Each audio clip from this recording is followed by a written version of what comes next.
pendapat Sayyidina Umar bin Khattab, sehingga hubungannya dengan Sayyidina Umar bin Khattab sampai kepada peringkat buat kerjasama. Kalau hari ini Umar bin Khattab mendengar majlis ilmu bersama dengan Rasulullah, Uthman bin Malik pergi cari kerja. Esok giliran Uthman bin Malik mendengarkan, Sayyidina Umar pergi kerja. Lepas itu mereka tukar apa yang mereka, ilmu yang mereka dapat daripada Rasulullah diceritakan. Kalau giliran Sayyidina Umar yang hadir, Uthman bin Malik balik kerja, diceritakan apa didengar daripada Rasulullah. Kalau giliran Uthman bin Malik yang hadir, Sayyidina Umar pergi kerja, bila mana balik diberitahukan apa yang didengar daripada Rasulullah. yakni mereka sampai sedemikian, tak ada sebab untuk tidak mencari ilmu, tak ada sebab karena kesibukan tak cari ilmu,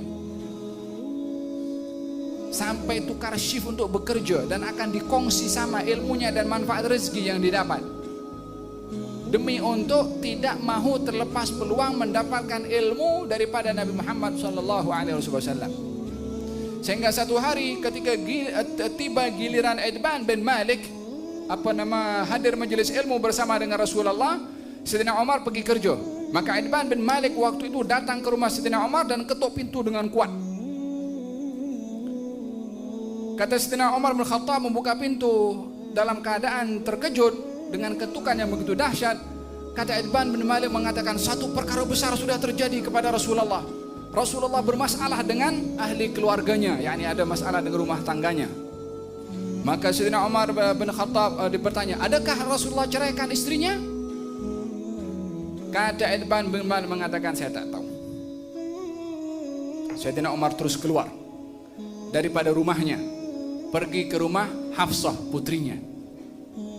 Didapati putrinya sedang menangis. Ini mesti Rasulullah masalah dengan Siti Hafsah. Siti Hafsah adalah putri kepada Sayyidina Umar ibn Khattab radhiyallahu anhu warḍah. Kata Sayyidina Umar, wahai putriku, kamu jangan mengganggu Rasulullah, jangan menuntut apa-apa daripada Rasulullah. Kalaupun Rasulullah memberikan kasih sayang dan cintanya yang lebih kepada orang lain, kamu jangan cemburu. Yang dimaksudkan adalah kalau Nabi memberikan perhatian lebih kepada Siti Aisyah, kamu jangan cemburu, sebab Sayyidina Umar tahu kalau Nabi amat sayangkan kepada Siti Aisyah. Maka Siti Hafsah ditanya, adakah kamu diceraikan oleh Rasulullah? Siti Hafsah pun mengatakan, saya tak tahu. Makin gelisah Sayyidina Umar bin Khattab, dia pergi ke rumah Rasulullah. Tengok bagaimana Sayyidina Umar bin Khattab ketika mendengar satu berita, dia tak terima bulat-bulat macam kita zaman kita sekarang. Terima saja SMS, WhatsApp, terus forward kepada 100 grup, hantar terus. Ambillah ibrah daripada Sayyidina Umar sikit. Hidup di zaman Nabi SAW, jumpa dengan orangnya. Kita terima tak tahu siapa yang hantar, Allahu a'lam. Kot mungkin syarikat yang hantar, Allahu a'lam bagaimana dihantar juga. So kita termasuk daripada membantu menyebarkan maklumat yang tidak jelas. Jangan gairah sangat. Al-ajalatu minasyaitan. Tergesa-gesa sifat syaitan. Wadda'anni minar rahman. Perlahan-lahan, tidak gopoh, sifat daripada Allah Subhanahu wa ta'ala. Sayyidina Umar dengar itu berita, tanya dulu kepada Hafsah. Tanya Uthman bin Malik, tanya. Uthman bin Malik, Allah tak tahu. Yakni bermakna tak mau untuk memberikan komentar apa-apa yang dia memang tak tahu. Tapi dengar ada masalah. Datang kepada Hafsah, ditanya, dah cerai? Kata Siti Hafsah mengatakan tak tahu. Datang kepada Rasulullah SAW. Sumbernya. Datang jumpa dengan baginda Rasulullah. Waktu itu rumah Nabi dijaga oleh satu orang. Kata Sayyidina Umar minta izin untuk berjumpa dengan Nabi. Orang itu datang dengan Rasulullah, kemudian memberitahukan, ya Rasulullah, Sayyidina Umar berada depan pintu untuk berjumpa. Nabi diam. Orang itu pun tak berani mengulang balik, sebab dia dah tahu Nabi dengar apa yang disampaikan oleh penjaga itu. Nabi diam, maka dia pun pergi mengatakan kepada Sayyidina Umar, aku dah bagi tahu kepada Nabi. Nabi diam. Sayyidina Umar duduk dalam keadaan gelisah. bangkit balik.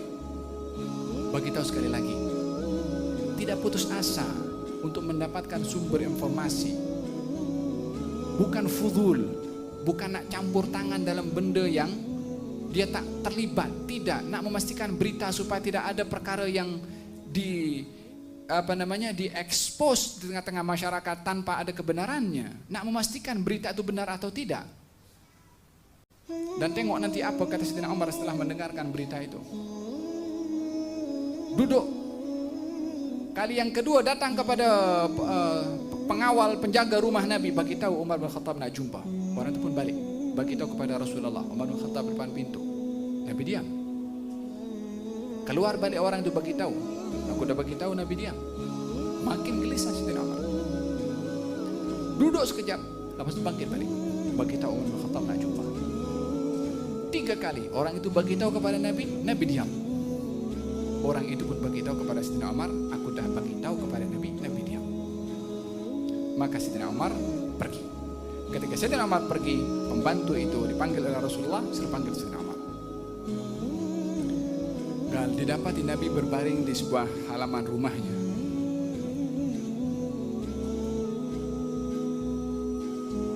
Dalam keadaan bumbung rumah itu masih terik panas matahari masuk. Dan beliau berbaring tanpa beralaskan baju, yakni tak ada baju. Nampak ketulan keringat itu membasahi badannya karena matahari, bukan ekor, matahari. Dan itu tidur di tanah Nabi SAW, tak ada karpet. Gal, aku melihat beliau dalam keadaan sedih. Maka ketika bangkit, nampak Rasulullah Sayyidina Umar masuk. Pertama disoal oleh Sayyidina Umar, adakah engkau menceraikan istri-istrimu? Nabi mengatakan tidak. Terus dia berteriak keluar, Nabi tidak ceraikan istrinya. Untuk apa? Saya rasa kata-kata itu untuk mengajarkan kepada kita untuk tidak cepat memberi ketahukan berita yang tak jelas. Ditutup dulu oleh Sayyidina Umar bin Khattab. Nabi tak ceraikan, hati-hati jangan sebarkan maklumat yang tidak betul. Faham dong, zaman kita sekarang Allah takut kita. Orang tak bertanggung jawab apa yang disebarkan itu mengundang fitnah atau tidak. Andailah tak ada smartphone itu, ada yang manual macam dulu, kurang fitnah. Maka kata Sayyidina Umar mengatakan setelah melihat Rasulullah SAW dalam keadaan sedih, kata Sayyidina Umar, ya Rasulullah, aku tadi datang pergi ke tempat Hafsah dan aku tegur kepada dia. Tengok bapak mertua.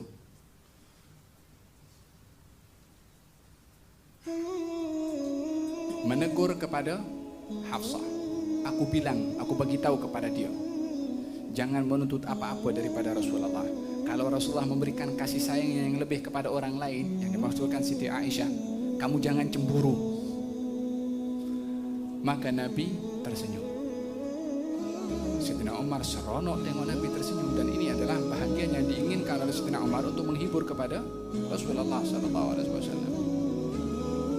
Kemudian kata Sayyidina Umar pula, nampak Nabi tersenyum, ditambahkan lagi oleh Sayyidina Umar kata-kata yang membuat Nabi tersenyum. Ya Rasulullah, kami di Mekah adalah golongan orang-orang yang mengontrol kepada istri-istri kami, masyarakat Mekah.